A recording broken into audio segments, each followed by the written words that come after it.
I'm JG Michael, and this is Parallax Views.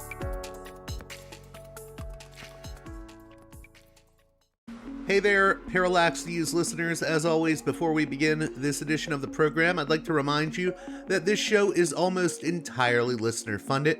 So if you can, please consider supporting me on Patreon at patreon.com/parallaxviews. One more time, that's patreon.com/parallaxviews. Also, check out the newsletter of my one and only sponsor, Mike Swanson's Wall Street Window, the best financial and trading newsletter out there. I've had listeners make a return on investment thanks to Mike's trading tips, so I would highly recommend signing up for the free Wall Street Window newsletter at wallstreetwindow.com. With that out of the way, on this edition of the show, it is the National Week of Action against ALPRs, or automated license plate readers, which have been very controversial as of late. People are pushing back against flock cameras. Concerns about how these cameras are moving us towards a surveillance state are growing.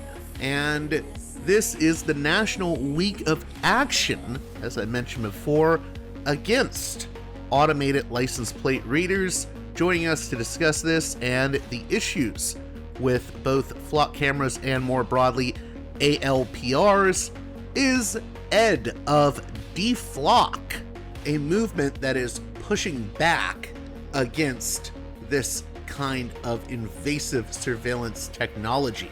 So without any further ado, let's get right to it with Ed from DeFlock.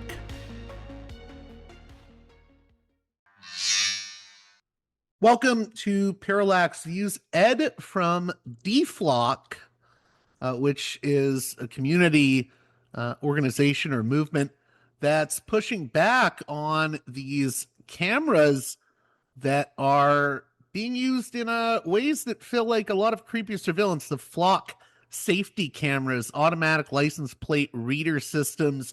We're going to be talking about all of that on this edition of the show. And I believe there's a week of resistance against these cameras coming up. Maybe we can talk about that in a bit, but we'll get into it all. Welcome to the show, Ed. Thank you. It's great to be here. So before we get into the nitty gritty, how did you become involved in this issue, and why are so many people starting to say, hey, you know, these automatic license plate reader systems and these flock safety cameras, I don't know about this. Sure. Yeah. No, I've been organizing and researching around police use of surveillance technologies for coming up on a decade. I started paying attention to flock in 2021, 2022. And then I joined DeFlock in 2024, basically when Will Freeman started it. I was very excited to see someone else out there also very concerned about flock and ALPRs, and I joined him, and then we've been working with folks across the country to try to cancel contracts since. So, but I think what we're seeing right now, right, it's a number of things. I think folks are seeing cameras pop up everywhere, right?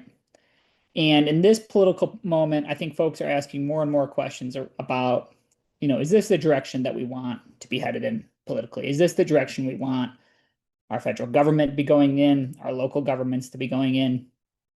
And people across the political spectrum are asking these questions and digging in, doing research, understanding how, you know, the contracts were signed, not just with Flock, but other vendors too. Axon, Motorola Solutions, Genetec, Verkada, a number of other companies are out there selling very similar cameras. And I think folks are saying we need to slow down and we need to really interrogate sort of what we're doing. If I have listeners that have been living under a rock, so to speak, can you explain what these ALPRs are and just how this all started? Sure. Yeah. So there are two types of ALPRs, automated license plate readers. One is the mobile cameras, which are usually placed on police cars.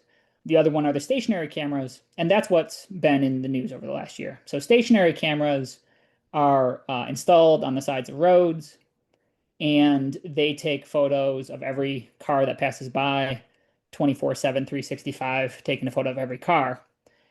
And you would think by the name of the tool, automated license plate readers, that what they do is scan license plates.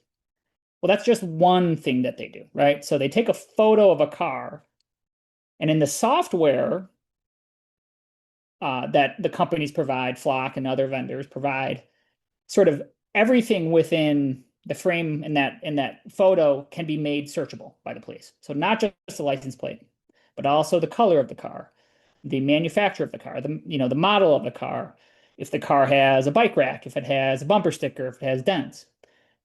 And all of this data has been then made sort of searchable and shareable with Flock via a big database. What Flock does, what Flock has been doing, they've since changed things in response to the pushback that they've been receiving. But their default was to add all of this data into a big database that any customer essentially across the country could search. So what we have seen over the last year is, as we have been getting the quote unquote audit logs, which are the records of searches performed by police in the database, we've seen police performing searches for immigration enforcement. We've seen police performing at least one search for abortion monitoring. We've seen countless times police, and this is just happening constantly, police using the database to stalk their ex-girlfriends, ex-wives. So they're using it for domestic violence. Not to interrupt you, but I was going to say, I think there was one case in particular of I forget where it was, but there was an officer that used the Flock safety database to monitor his romantic partner like over 100 times. Yes, this is very common. This is actually one of the reasons I first started paying attention to ALPRs was a story in 2021-22 out of Keachie, Kansas, where there was a stalking incident there at the time. And so there are just lots of examples of how the technology is being used for stalking protesters, right? Or excuse me, for police monitoring protesters, right? As well, so there's just lots of these examples. And what I would suggest, what I think is that when we look at all of the ways in which the tool is actually being used, to me, it suggests that this tool is too dangerous for anyone to use, right? And this isn't just an issue about the police use. Flock's biggest customers are corporations, Home Depot, Lowe's. And, I think it's very clear that private use should also be ended as well. Now, in a few weeks here, you have the National Week of Action against ALPRs. Can you talk a little bit about that and how people can get involved? Yeah, so the National Week of Action against ALPRs, DeFlock, we called for it earlier this year. And what this week is, it's a week for folks across the country, the thousands of people who are mobilizing to cancel contracts across the country, to come together in 1 week to show how much opposition there is to the use of this technology. We've had about 20,000 people register for it. We've had more than, I think, 300 events planned. We have a map on noalprs.com, and folks across the country have registered that they are hosting an event during the week of action. We have more than 300 events that week as of now. I'm sure this is going to increase. But we're not going to call for a unified action that week. What we want people to use that week for is to show up, to do something, to make the problem legible to more of their community members, more of their neighbors, friends, family, and to start a conversation locally about why surveillance is a problem, why surveillance is never safety. And just to be clear, this is a week of action against ALPRs. It's not about Flock. We know that the problem is bigger than Flock. And we also know that the problem is bigger than ALPRs. And so we want to also suggest that folks in different cities, different communities, start to investigate and interrogate the other technologies that are in use locally. Because there are other tools other infrastructure like real-time crime centers that have that sort of encourage the use of technologies that are just as dangerous as ALPRs. What are the biggest misconceptions you see about this issue? Or I guess we can get into it later, but I want to go with the misconceptions first and maybe the propaganda we hear about these things second. Yeah, I mean, I think we often hear that these, the companies like to tout how much these actually make people safer, right? Flock will often cite a study where they will cite a number of maybe 10%, 15% in terms of how that their technology plays a role in solving 10% of crime nationally every year. The study that they cite this from is a study that they paid for several years ago. So there isn't conclusive evidence that these tools actually have a meaningful impact on crime or violence. In fact, a publication out of Atlanta, the Atlanta Community Press Collective, just published recently some research showing that Flock and Fusus cameras, another vendor, these cameras really have had no impact on crime clearance rates in Atlanta over the last several years, right? So there really isn't much evidence that these actually have an impact on crime or violence. I think I will also say, though, that even if they did, I'm not sure that we would want them, because is surveillance safety, right? Or should we be focusing on putting public resources towards programs that can address the root causes of crime and violence without punishing people, without needing to put a camera on every corner, right? So I think what we suggest is that rather than focus on and call for cameras to, recover stolen cars, maybe there are other programs and there's other infrastructure like better street lighting that might be useful in actually preventing cars from being stolen.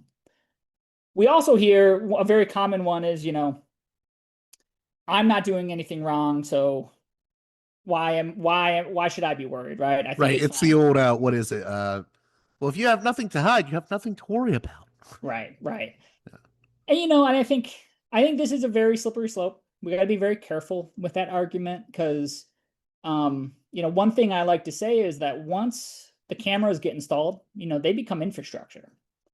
And as elected officials change, who holds public office changes, as laws change, these tools can be used for more and more intense things, more and more and punishing more and more behaviors, right? So one thing I like to point to is that a lot of kind of blue states were adopting ALPRs en masse, between 2015 and 2021, and then in 2022, if I'm getting my timeline correct, the Supreme Court made its decision around Roe v. Wade, and then all of a sudden, more or less overnight, ALPRs became a tool that police could use for monitoring people having abortions, right?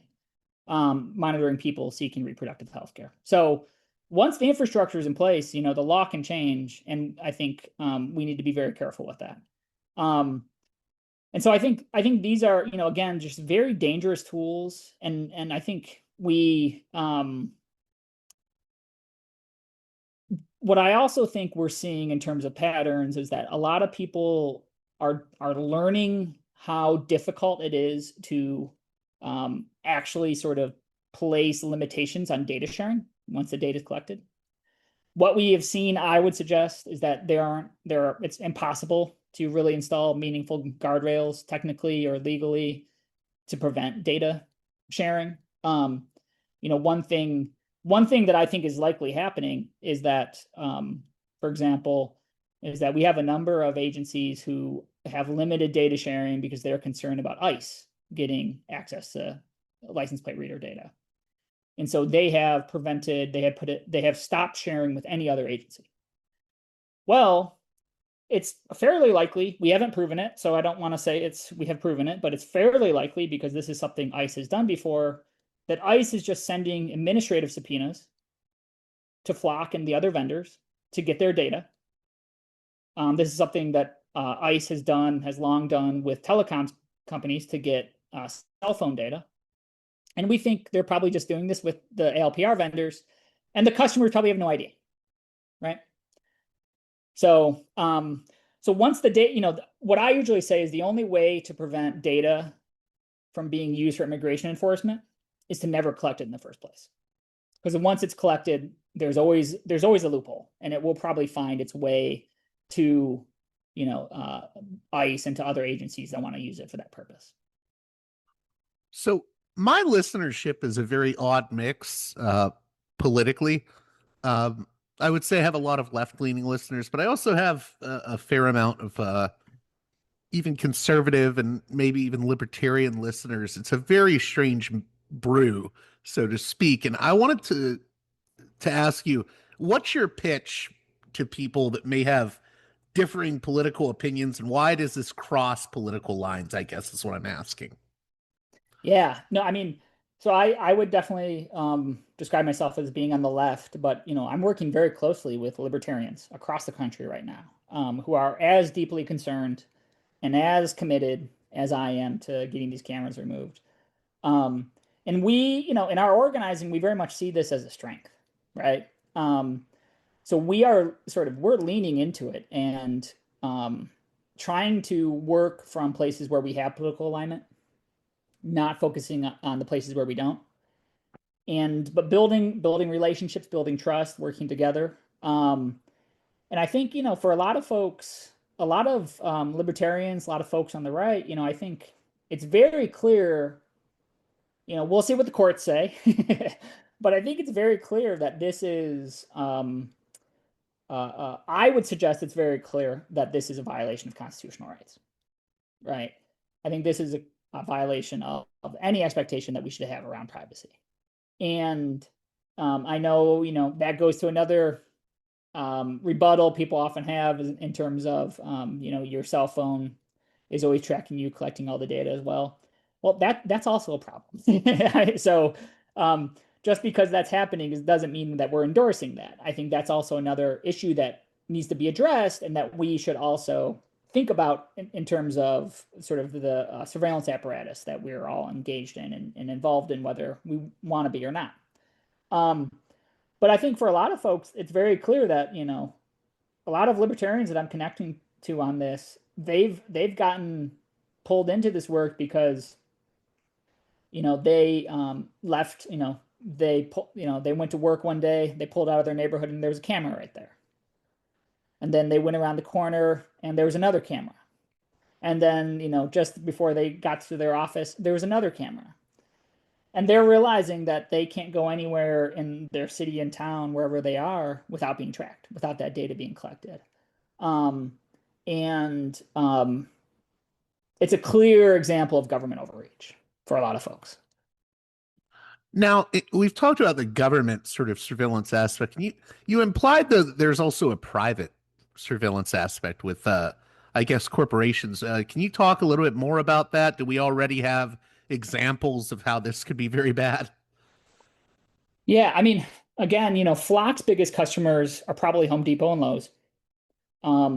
And corporations across the country are just adopting more and more surveillance technologies, not just ALPRs. The other layer to this isn't just the corporate use, but private use in general, where Flock started their first customer base were homeowners associations. And then they started selling to police, and now they sell to sort of any private business, anyone who wants these cameras on their property. And I think this is something that we need to pay attention to as well, because, at the core of this fight against surveillance is not just challenging the use of surveillance, but a lot of what folks are seeing across the country that is a part of the problem here is that the way in which these tools are getting adopted and implemented undermines democracy, right? So oftentimes contracts are signed with, local police, the county sheriff, and there's no public disclosure. There's no public engagement. Oftentimes elected officials don't know. And folks are very concerned about the ways in which they have no democratic voice to actually say that this isn't what they want, right? And so folks are using their democratic, the processes that they have available to them in terms of using city council meetings and whatnot to challenge these. But at the core of this, it's a big issue of democracy. And this is even more acute with the private use. And this is something that we're going to have to tackle in future years, right? So all of these corporations can adopt these technologies. They can share. I have a lot of records of individual Home Depot agencies installing Flock ALPRs and then giving the full data set, sharing complete access to the local police, right? No ability for anyone to have any actual sort of input into this, right? This, in terms of a democratic process, right, this sort of goes above and beyond our ability to shape the budget of the police, right? This builds the budget of the police by giving them more cameras. And so I think we're going to have a real conversation in the next few years about sort of what does it mean for, the rights of private corporations, businesses, and what they can do versus what it means for us to operate as a democracy and make decisions around this. So, and I will say Flock is the tip of the iceberg. ALPRs are the tip of the iceberg with this. I mentioned a company earlier, Fusus, which is this company based in Atlanta that sells real-time crime center software, but they also enable private cameras to be integrated into the police surveillance network, again, beyond sort of any democratic process. And quickly I'll just say that, in Atlanta, there's 70,000 cameras, roughly, integrated into the police apparatus. 28,000 of those are privately owned. 28,000 of the 70 cameras are privately owned, integrated into the police apparatus via Fusus. I also wanted to ask you, I've heard some people who I think need to be more educated on this topic say, well, it's just a license plate. It's not like my face is getting analyzed by a camera. It's not that big of a deal. What would you say to those people? And I think that it's a distinction that I don't think really says as much as they think it does. Yeah, no, I mean, I think the thing about something like ALPRs when they're sort of blanketing communities in the ways that they are, is that they sort of give a pattern of life, right? They can reveal my daily habits everywhere I go, where I go to work, where my kids go to school, where I drop my kids, like where we go to church, whatever, right? So and all the data that comes from that, I think the other piece of this that we also have to remember is that most police agencies are not only just using ALPRs. They oftentimes have access to huge databases such as LexisNexis. They're using open source intelligence or data mining tools that allow them to scrape the data off the internet, pulling a bunch of private information about every one of us. So they're combining ALPR data with other data sets, right? Oftentimes, all of these police agencies also have access to something like facial recognition technology. So once the picture is taken, it may not, Flock software may not be scanning for people's faces, but it could be scanned in another way. Another vendor I mentioned, I just want to bring this up. Another vendor I mentioned is Verkada. Verkada, their primary business market is actually private corporations, but they sell cameras to the police. And their cameras are a little bit different than Flock's because they have, rather than one camera, they sell, when their ALPRs get installed, there are two cameras. And one camera has the license plate reader analytics, but the other camera is a quote unquote context camera. And it's filming everything else happening in the area. And the analytics that camera has includes person analytics, which includes facial recognition. And they offer a feature, they have sort of a feature called the vehicle of interest. So if a license plate that the police believe is tied to a criminal act, if that license plate gets scanned, the police get an alert. It's also, in Flock, it's called a hot list. So the police get an alert. Well, in Verkada, they also have a person of interest. So if a person gets scanned, a face gets scanned, the police can get an alert for that person. And within Verkada, they can marry the person of interest to a vehicle of interest and tie those together. So I think one thing is that these tools are much more powerful than we understand, right? And I'll just name that Flock has a patent. I believe Flock has a patent for facial recognition. They haven't debuted it. They haven't added it to their analytics, I don't think, because they know it would be a bad PR move. But they're ready. As soon as they can, they will.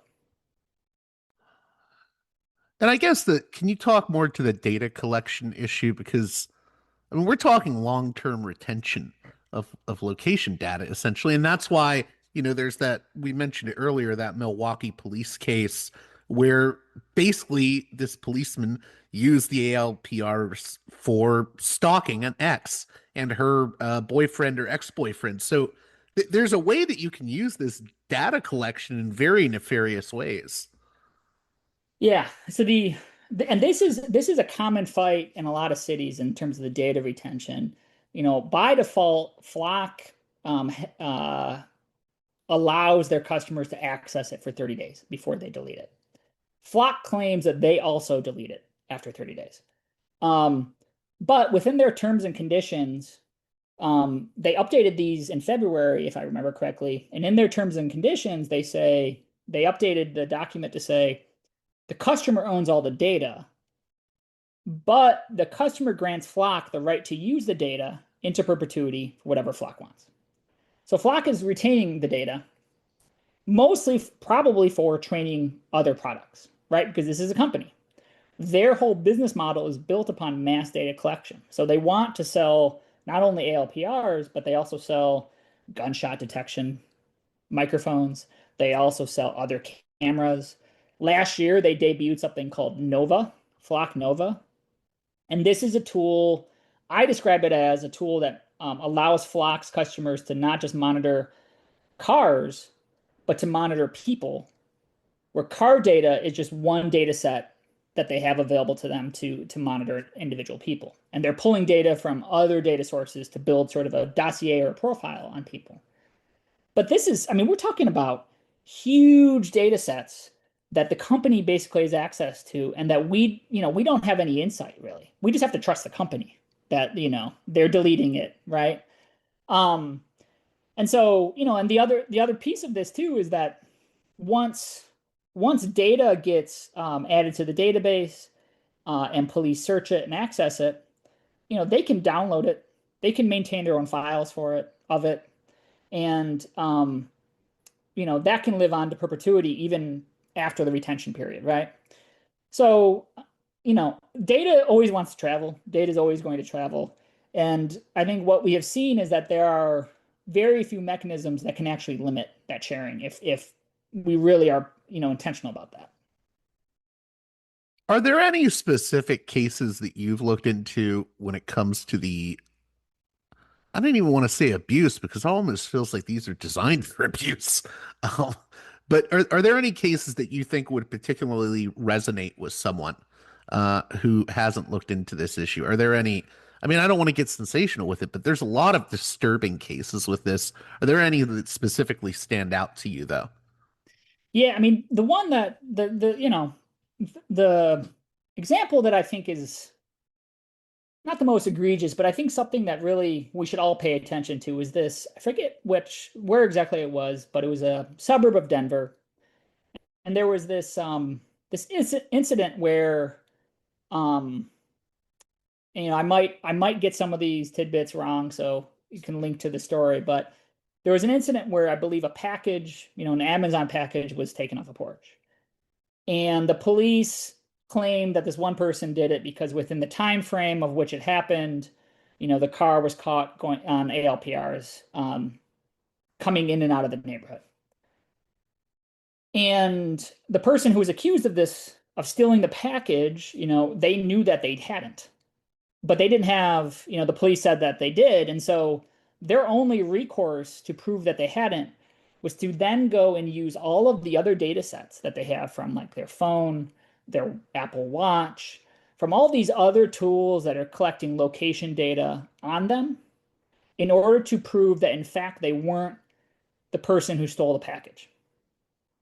And then Yeah, they this submit. this woman, I think it was, I think her name was Chrisana Elser. That sounds right.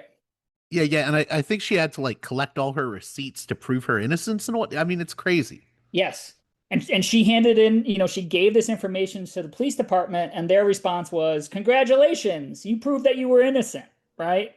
You're a great detective." Which is ridiculous that anyone should have to do that, right? I think that is something that shouldn't be an expectation, that we need to actually have complete documentation on where we are and what we're doing at all times in order to prove our innocence in the future, right? Because this could become the trajectory if we're not careful. Another case that came to mind immediately. I know we can't talk about like cases in depth because there's so many of them, but I have the Electronic Freedom Foundation up right now on my computer. Flock Safety and Texas Sheriff claimed license plate search was for a missing person. It was an abortion investigation, though. You know, Yeah, the Johnson County Sheriff said, "Oh, we're searching for a missing person. It was about her safety." It was actually about an abortion investigation. right, right. And they um that abortion case, when what's interesting about this is 404 Media first reported on this, I think in May of 2025, that the sheriff in Johnson County used it for monitoring someone that had an abortion. And when 404 Media spoke with the sheriff's office called it a missing person case, a sort of a welfare check, that this person was what had gone missing and they needed to identify where they were. 404 Media then reported, I think in October of last year, that when the case file was obtained and they looked in the case file regarding how and why the sheriff was using Flock in this purpose for this purpose, the incident in terms of the suspected abortion had happened, weeks earlier, and they were using this as a way to prove that this person had an abortion as evidence against them, and to arrest them. And so they lied. The sheriff's office just outright lied about what the tool was being used for when it was being used, right? And I think that's also a great, example as to the way in which these tools don't actually have sufficient controls, and it makes it very easy for these to be used for a variety of purposes that the public will never know, right? I also wanted to ask you, since we mentioned that case in Denver, I always hear it touted, "Oh, they're accurate, they're accurate." It sounds like these are prone to inaccuracies as well. Beyond all the concerns we have about civil liberties, it sounds like there's a lot of errors. There's an error rate. Yeah, there's a significant error rate. I think there hasn't been sort of conclusive research to show how inaccurate they are. But these are machines, right? These are just tools that make mistakes. You know, maybe there's a little bit of dirt over your, an 8 on your license plate, and so it looks like a 0, and so it gets scanned as a 0. Um, and so there's a lot of misreads. And, there have been incidents across the country. I'm thinking of a few in Tennessee where there was a misread on a plate, and the police pulled over black drivers and drew their weapons on them, pulled them out of the car with their weapons drawn, right? And so, again, these can be tools that enable a lot of violence.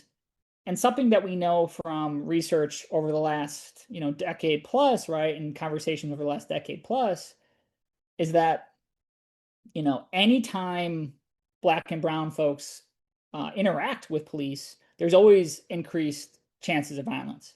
And the best way to actually decrease police violence against black and brown communities is to reduce the interactions. And tools like this encourage them. There was a great study done by some folks in Oak Park, Illinois, and I can share it, regarding the use of ALPRs in that community, which is a suburb directly on the border of Chicago. And I forget the exact statistic, but it was something like 70%, 80% of drivers that were pulled over from ALPR scans were black. right? So, um, yeah, these aren't the objective tools that we think they are. What they're being framed at in the slick marketing pitches that we hear. I wanted to ask you, so I'm actually in Florida, and there was a case here in Florida. I think it was in Hernando County that was touted by ALPR supporters. I guess there was an abduction, and I believe it was in Brooksville, and they used the ALPR systems to safely recover the abducted child. So a lot of people say, well, this is for child protection. How do you respond to those sort of cases where people will say, well, it was successful in doing this? Because my response is, yeah, maybe there's been successes, but there's also been incidents where I would say children have been endangered by this. Yes, 100%. There are use cases, there are examples of when ALPRs have been able to recover stolen cars, save kidnapped kids. I'm not denying that those exist. These are anecdotes. I'm not sure that we should build our public safety programs around anecdotes regarding how these tools and are their use and whether or not they're effective. I would hope that we would use rigorously researched analysis showing how we actually can reduce crime and violence, the root causes of crime and violence, um, and as well as engaging in lots of public dialogue and conversation about what we want in terms of what does it look like to build safer communities, right? But there are going to be cases like that. With as many license plates that are scanned, with as many cameras, DeFlock's map has over 110,000 cameras, I believe. It might be more than that at this point. I need to double check. But 110,000 cameras across the country. Several years ago, I remember Flock was touting that they could monitor a car driving from San Francisco to Washington, D.C. without interruption. And, putting if we, as Garrett Langley, the CEO of Flock Safety, who recently apologized for calling DeFlock a terroristic organization last year, he has touted that the way in which the company wants to keep the country safe is by putting a camera on every corner. Is a camera on every corner safety? I wanted to add to that too. I mean, I think there was a specific incident, the Aurora, Colorado, in August 2020. Brittany Gilliam and her family were, I guess they were wrongfully. Police held them, forced them on the pavement, handcuffed them. So it was her and her children. And it was because of a supposed match on a stolen vehicle, and it was because of this ALRP system. And that's a case where children were not helped by this. They were actually harmed by it. That's extremely traumatic to be forced on the ground and handcuffed by police and have your mom there being handcuffed too. Yeah, and that's terrifying. I mean, you know, I think we need to think critically about what does it mean to actually give and build, safety for kids, right? And I would suggest that um, public safety isn't a product to be bought and sold. Do you think it's interesting the way in which, and if you can go a few more minutes, I just wanted to ask, do you think it's interesting the way in which this issue that we're talking about with these surveillance systems, with flock safety cameras, and even beyond that, it ties into issues with ICE, it ties into issues with police abuse, it ties into abortion and women's autonomy, as we stated earlier with that case in Texas. It's so interconnected to so many issues. Do you think that's something people also need to take into account? 100%. I mean, I think folks, when we sit back and think about what these tools are used for, you know, I think if we look at the data, there's a high percentage of times where these tools are not used for quote unquote monitoring crime, right? And I think we need to understand and think critically about who has control over these, what their political projects are, what they what they're seeking to do, and who, really has oversight over the police and the ability of the police to use these. And I think, the long history on this that we need to pay attention to is that the surveillance apparatus that is in all of our communities at the most local of levels that police are using is very much tied to the Department of Homeland Security and the desire to build a strong surveillance system post 9/11 to prevent another 9/11 from happening.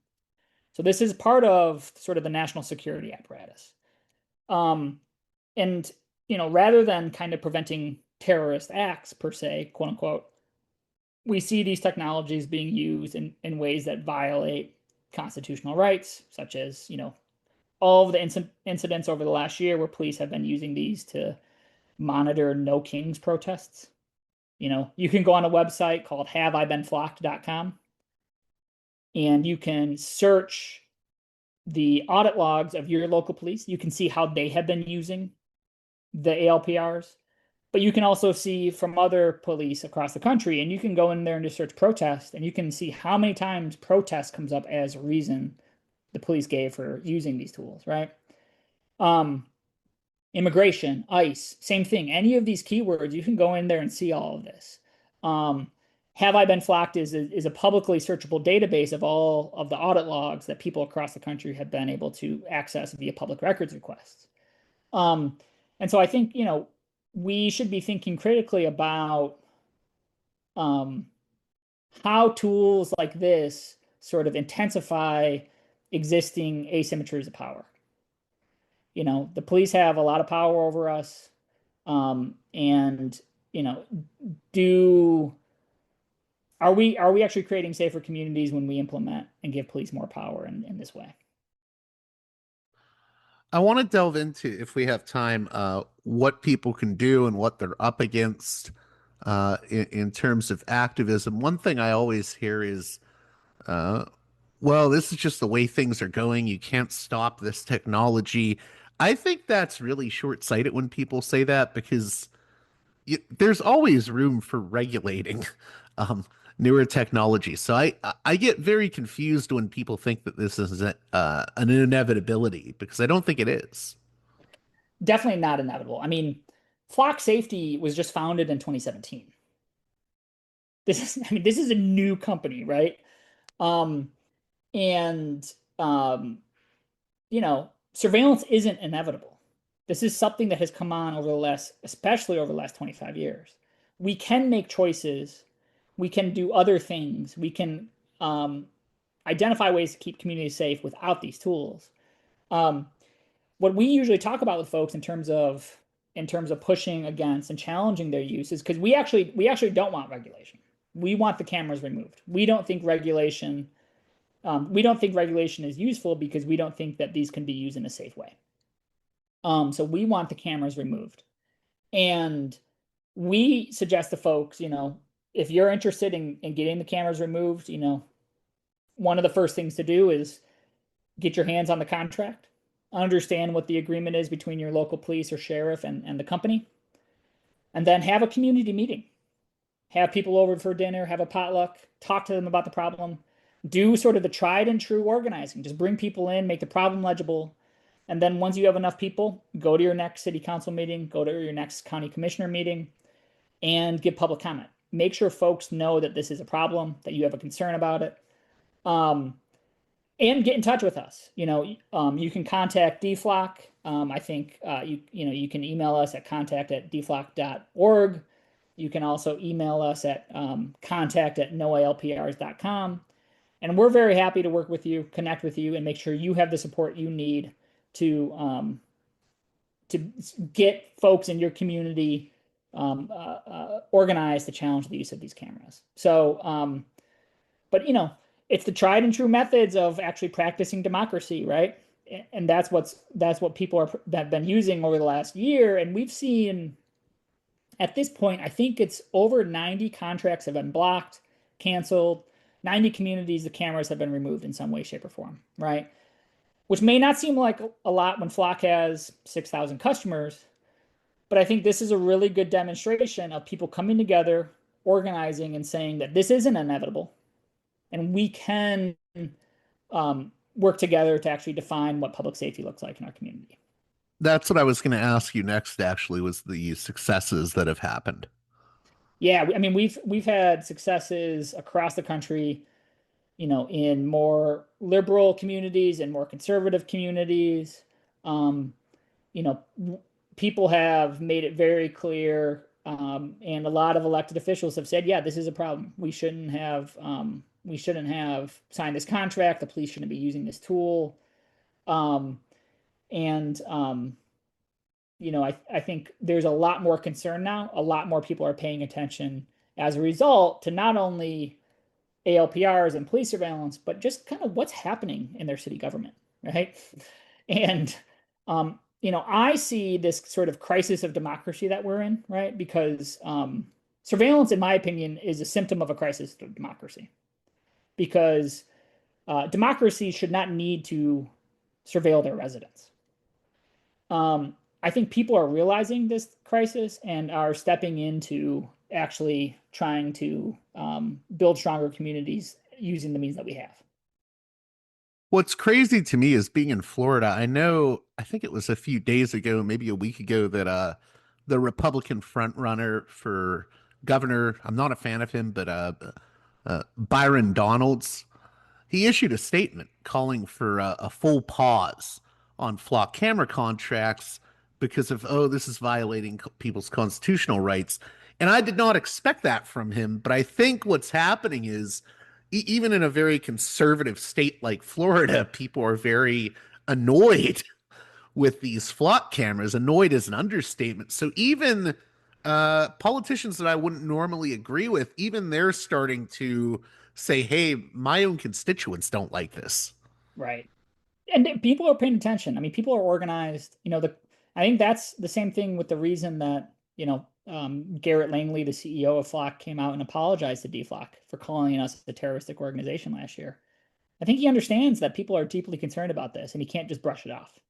We're not just this radical wing of folks saying that this is a problem. This is, a significant population is very concerned about these. In the same way that a lot of people are coming out to challenge data centers, right? The fights against data centers and the fights against police surveillance are inextricably linked. They're very similar issues. And people are coming together to say, no, this isn't inevitable. We don't need these technologies in our communities. We don't need this infrastructure in our communities.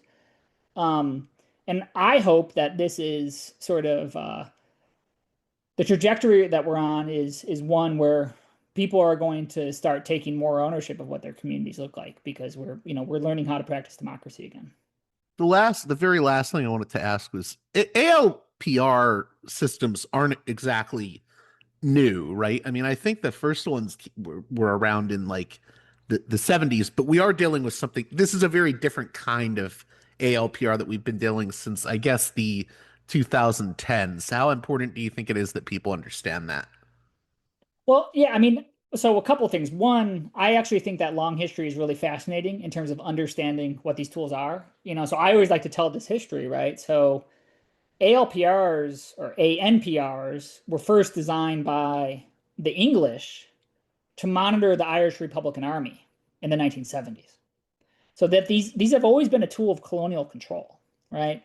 They were first brought to the US and used in, I believe, 1998 by CBP at that point, and they were used on the southern border. So these have always been a tool for immigration enforcement and border management in the US, despite what the companies say, right? And I think to your point, though, the technology has greatly improved and evolved since then. So that's why the term ALPR is a misnomer, right? These are AI surveillance cameras. That's what I wanted to ask you about. How has artificial intelligence raised the stakes on this? It's the fact that anything that is in the photo, the fact that it can be sort of scanned and searched, right? I think is demonstrates the power of the evolution of the analytics on these. And the other thing I'll say is that as more AI gets adopted into police surveillance, artificial intelligence, right, is a prediction tool, more or less, right? LLMs, computer vision, they're predictive tools. What that means when AI gets into police tools is predictive policing, predictive analytics. And I think we need to be very careful about moving down a pathway of predictive analytics, predictive policing, in any sort of policing tool. And that means that, license plate reader data, car scans are going to have greater consequences in the future if we're not careful about it. I also wanted to ask, and I know I've kept you longer. I'm sorry, but you mentioned Flock accusing DeFlock, the privacy advocacy collective that you're involved with, accusing DeFlock of terrorism. What was that all about? Are they trying to say, oh, DeFlock is the cause of because I've heard cases of people spray painting the flock cameras. Are they trying to like connect DeFlock to that? And how would you respond to those? I mean, they're just, I think, heinous accusations to make. Yeah, I mean, he in the video clip in the interview when Mr. Langley said that, he made a distinction between DeFlock as a group versus a group like the ACLU. He said the ACLU, was going about addressing concerns around surveillance using legal means, using the courts, using the law, right? And that DeFlock was this, he implied was this sort of rogue group of people that were building this map out. And um, he kind of used, if I remember correctly, he used language around sort of radical extremists, kind of is what he was implying that we were. So you're radical extremists for, you're basically visually identifying and mapping out where these flock cameras are, but they're allowed to surveil us. We can't surveil them. And that's what DeFlock is, right? It's and our primary sort of service per se to this movement is a map of cameras, a crowdsourced map of cameras, right? And so people across the country, if they see a flock camera, if they see another ALPR, they can add it to the map so others know where these cameras were installed. And we apparently were a terroristic organization for that. Is he trying to make the argument that because, or was he trying to make the argument that, well, the community mapping leads to maybe there's cases of there, someone can look at that mapping and engage in vandalism, so that somehow DeFlock is responsible. Yeah, I mean, I think he was trying to put things on us that shouldn't be, you know, Well, all you're doing is providing community mapping, right, so right, people know where these cameras are. I mean, it's a bizarre. He's making bizarre yeah, claims, in my view, saying that and that's terroristic. right, and and people are spray painting cameras, people are smashing cameras, right? This is happening. It's so disturbing to me that you know, these cameras are used to surveil us, but when we turn the table and say, hey, we're going to show a map of where all these cameras are. Oh, well, you're the bad guys for Right. that. I mean, it's such a double standard. Very much a double standard, right? Not unexpected, of course. I mean, I think Right. we see how power works, but it's grotesque. Yeah. No, and I think um this is the challenge that we have, right? Because yeah, there are asymmetries here of um power that we're contending with, and I think you know we need to be really intentional in the next few years about how we stem the growth of this apparatus. Otherwise, we're going to be really regretting it in the future. I want to thank you again for coming on Parallax Views Ed, and just if you can, just plug the National Week of Action and what people can do in the coming weeks leading up to that, and what they can do during the Week of Action. Yeah, definitely. Please go to noalprs.com. You can register for the Week of Action there. You will see where you can. And then you can also reach out to us, email us, get in touch with us, and we can support you with planning for it. It starts on the 16th, August 16th. So it's coming up. So you just have a little bit of time to plan. But I think you can put together a quick event to draw attention to this, at your local library or whatnot. And we hope this is a jumping off point after the Week of Action for your local organizing to get these cameras removed from your community.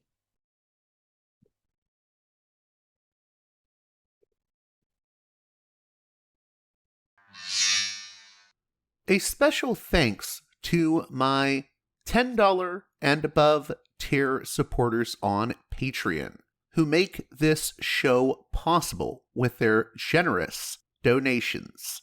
Producers' credits shout out to those supporters: Aaron, Fabian, Jeremy, Matt, Big Bob's Beepers, James, Enoch, David, Sadad, Tristan, Bob, Eva, Miriam, West Bank Robbery Pod, B. Lund, Transnatural Perspectives Podcast, Dan, Nick, Elliot, Fabian, Tom, Arlen, Bo, Spartacus, James, G, Jamie, Will, JC, WV, Sutra, Orc, Catherine, Aaron, Darko, Nathan, Holland, Dan, Mark, Chase, Olm, Gary, Nobody, Emilia, Nick, Brace, Michael, and Brian. Please join those listeners in supporting me at the $10 and above tier of my Patreon page, patreon.com/parallaxviews, if you'd like your very own producer's credit on each and every edition of the program. Until next time, you've been listening to Parallax Views with Parallax Views to Parallax Views with Parallax Views. The way out is not simply to say, don't do it, just to prohibit. It's nothing else. If we don't do it, others will be doing it like crazy. So, we have to confront the problem. But no, basically, I know of the great anxieties, problems, new forms of control, but it's also new forms of freedom. This is why I always emphasize that internet and all this new digital stuff, it's a very ambiguous phenomenon, but it's the field of struggle. New forms of enslavement, but at the same time, new incredible forms of freedom. We have to accept the fight with no nostalgia for old, allegedly more authentic communities or whatever. I'm not afraid. I'm not afraid. I'm not afraid. I'm not afraid.